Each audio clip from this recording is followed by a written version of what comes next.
સિહોર શહેરમાં આવેલું ગૌતમેશ્વર તળાવ ઓવરફ્લો થતા પાણી ફરી વળ્યું છે। ચોમાસા બાદ કમોસમી વરસાદ અને ભાવનગર જિલ્લામાં સતત છેલ્લા 7 દિવસથી વરસાદના પગલે પાણીની ભારે આવક થતા સિહોરનું પ્રખ્યાત ગૌતમેશ્વર તળાવ ઓવરફ્લો થઈ જતા શહેરીજનોને અગવડતા પડી છે, તો તળાવને જોવા માટે નગરજનો પણ ઉમટી પડ્યા હતા।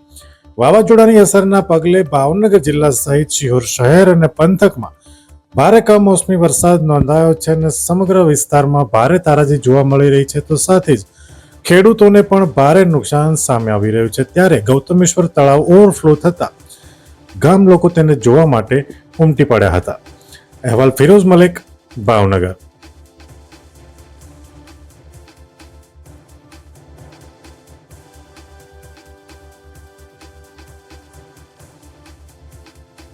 અમે તમને આપીશું પળેપળના સમાચાર। જો તમે અમારા નિર્ભય માર્ગ ન્યૂઝ ચેનલને સબસ્ક્રાઇબ કર્યું નથી તો અત્યારે જ નીચે આપેલા આઇકોન બટન પર ક્લિક કરીને સબસ્ક્રાઇબ કરો અને શેર કરવાનું ભૂલશો નહીં।